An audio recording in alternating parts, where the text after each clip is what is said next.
On ne sort pas la nuit, car c'est dangereux. Tu risques de te faire frapper. Ils pensent que tous les Africains sont les mêmes. Quand il y a un incident avec un Africain, ils pensent que tous les Africains sont responsables.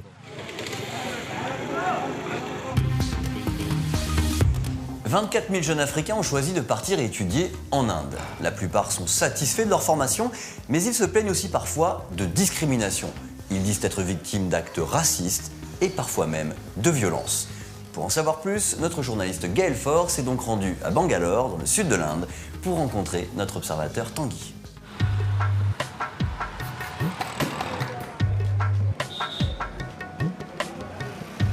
Bonjour Tanguy. Pourquoi tu as décidé de venir étudier ici à Bangalore?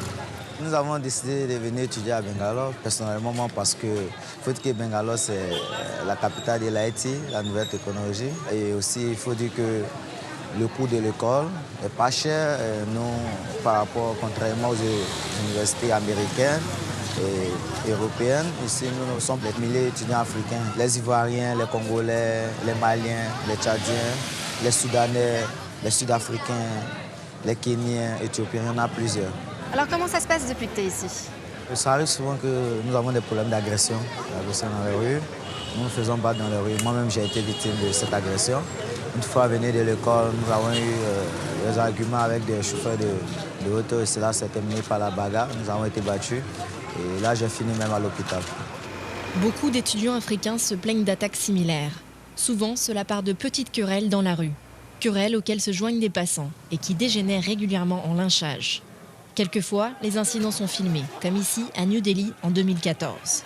3 étudiants africains pris à partie par la foule dans une station de métro parce qu'ils ont soi-disant harcelé une Indienne. Et puis il y a ces images filmées à Bangalore au mois de février. Une voiture en flammes qui appartient à des étudiants tanzaniens attaqués par une foule. Un type soudanais conduisait dans cette rue.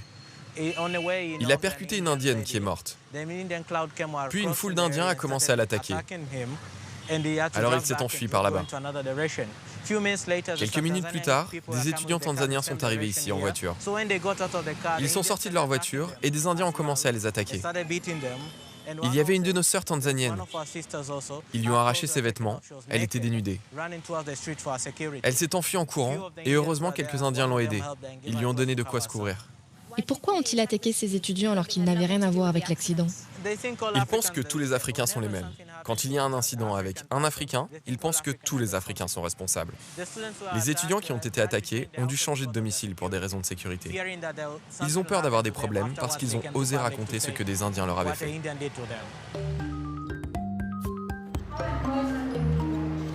Les jeunes Tanzaniens attaqués par la foule étudient à l'université Acharya, à quelques rues de là. L'université compte 15% d'étudiants étrangers, pour beaucoup africains. L'agression de leurs camarades les a marqués profondément. On a dû s'enfermer chez nous pendant une semaine. C'est ça, pendant une semaine, on est tous restés chez nous, on ne pouvait plus sortir.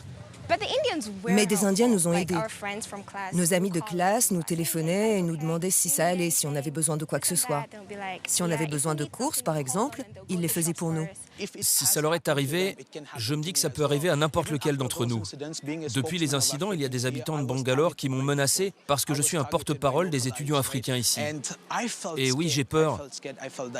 Demain, je me ferai peut-être tuer. Je me suis dit, ma vie est peut-être en danger. Et depuis, vous avez pris des précautions? On marche en groupe. On ne sort pas la nuit, car c'est dangereux. Tu risques de te faire frapper. Donc on reste chez nous en sécurité. Ils nous ont donné un numéro à appeler si on a un problème. Nous rejoignons notre observateur Tanguy. Il vient d'être nommé président de l'association des étudiants ivoiriens de Bangalore. Et aujourd'hui, il célèbre son investiture. Je serai là pour vous, que ce soit l'heure, je suis disponible. J'ai vu les problèmes sur le terrain, j'ai vécu des problèmes, j'ai réglé des problèmes. Je me sens apte à faire face à tous ces problèmes, à aider chaque Ivoirien ici. Après la cérémonie, Tanguy nous invite à la petite fête qu'il organise chez lui. Plusieurs amis indiens sont venus, parmi eux Amala. Amala est la petite amie du cousin de Tanguy qui, lui, est reparti en Côte d'Ivoire. Je ne savais pas où se trouvait la Côte d'Ivoire avant de les avoir rencontrés. J'ai dû aller voir sur Wikipédia le lendemain. Donc votre amitié vous a beaucoup appris? Oh oui. Il y a une chose que peu d'Indiens sont prêts à admettre. C'est que non seulement ils discriminent les étrangers, mais ils se discriminent entre eux. Entre les différentes castes, entre les différentes régions. On est régionaliste, on se sent mieux lorsqu'on reste dans notre propre groupe. Et c'est une mauvaise chose car les gens se coupent eux-mêmes d'énormément de possibilités d'échanger. C'est triste, mais c'est vrai. Tout le monde le fait. Cette méfiance, les étudiants y sont confrontés dès leur arrivée. Par exemple, lorsqu'ils cherchent un endroit où se loger. Aujourd'hui, je cherche une nouvelle maison. Quand on cherche à se loger, on voit qu'il y a des discriminations. Les propriétaires ne disent pas directement non, mais ils vous imposent 10 000 conditions qui sont impossibles à satisfaire. Steve et ses amis ont filmé leurs recherches discrètement. Hello, Mom. House is gone. Okay. You want to search? Search. Yeah. We are searching. So this is already done? Done. Okay. Thank you. We came just now. Beaucoup de propriétaires leur disent qu'ils n'ont pas le bon profil. You are from America, South Africa? No, Congo. Congo Kinshasa. No. Not this, that house? Yeah. No bachelors, please. No. No bachelors. Only family. Only family. So, family means married. Married. Married. So what is the difference between someone who is married and someone No, who if is not bachelors married? comes in, they will make big galata. They will drink and they will bring girls and all. That's why we are not going to do that. À la fin de la journée, Steve et ses amis n'ont toujours pas trouvé d'appartement. Pour les étudiants africains en Inde, la désillusion ne vient pas que du racisme. Certains se font aussi escroquer par leur université d'accueil. C'est le cas de ce groupe. Aujourd'hui, ils sont venus demander de l'aide à la Cour des droits de l'homme. On a été amenés par une agence, Travel Speed. En arrivant ici, on est venu avec des documents de Loyola School Business.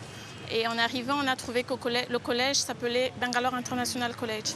Les classes, elles sont assez réduites. Parce que déjà, moi, j'ai constaté qu'il y avait 3 salles de classe. Et une salle qui s'appelait, pour certains, c'était le labo, pour d'autres, c'était la salle d'informatique. La salle d'informatique, il y a des ordinateurs, mais apparemment, ces ordinateurs ne fonctionnent pas. Parfois, on terminait le cours d'anglais, on nous demandait, entrez dans la salle d'informatique, faites comme si vous utilisiez la machine. Et on le faisait aussi, on prend des photos, ils mettent sur Internet et c'est tout. Certains n'ont même pas de cours du tout. Je suis venu pour le master, il s'est trouvé qu'il n'y a pas de master chez eux. Ils m'ont menti. Ça, c'est la mention, c'est plus que la mention humaine. Puisque quand on quitte le pays pour venir jusqu'à ici et payer des millions, et arriver ici, vous dites que vous avez master, vous n'avez même pas master. C'est grave. Le tout nouveau Bangalore International College, qui coûte $2700 par an, se vantait d'être affilié à la prestigieuse Bangalore University. Mais une fois sur place, les étudiants ont réalisé que c'était un mensonge. Le diplôme qu'ils sont venus chercher de si loin ne vaudra rien du tout. Actuellement, je compte d'abord récupérer mes documents qui sont au collège parce qu'ils avaient exigé des documents originaux. Alors là, maintenant, nous ne pouvons pas changer de collège parce qu'eux, ils ont tous nos documents et ils ne veulent pas nous les remettre. Et aussi, on a quand même dépensé quelque chose pour venir ici.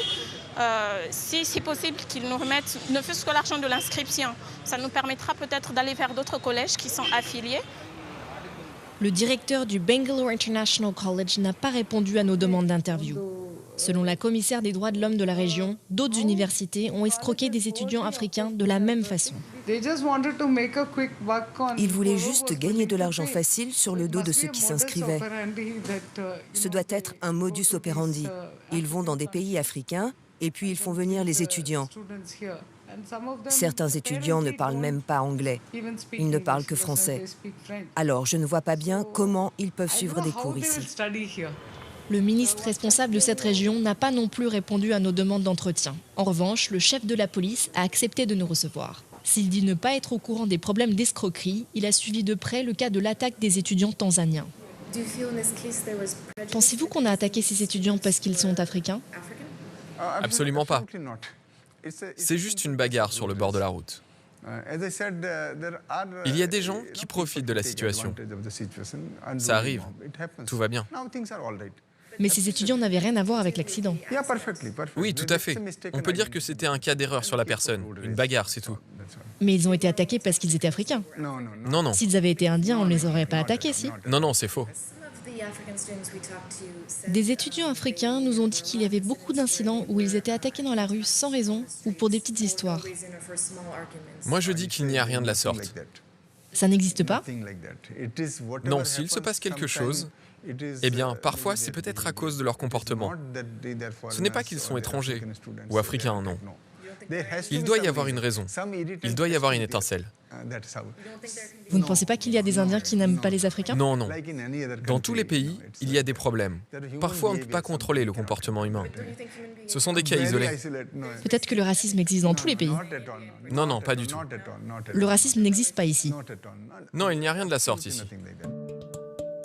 Le chef de la police nous a remis un document, une circulaire qui propose des solutions pour limiter les tensions entre les Indiens et les étudiants africains. L'idée principale, obliger les étudiants étrangers à s'enregistrer auprès de la police. Une mesure faite a priori pour rassurer les Indiens plutôt que les étudiants. Mais Tanguy et ses camarades comptent continuer à se battre pour que leur voix soit entendue. Et surtout afin d'améliorer les conditions pour les milliers de jeunes Africains qui viendront étudier en Inde dans les années à venir. Voilà, c'est fini, mais nous allons rester en contact avec notre observateur Tanguy. Et puis, vous aussi, si vous voulez témoigner dans cette émission, n'hésitez pas à nous contacter sur notre site, sur Facebook, sur Twitter. Et peut-être que le prochain numéro de cette émission, nous viendrons le tourner chez vous.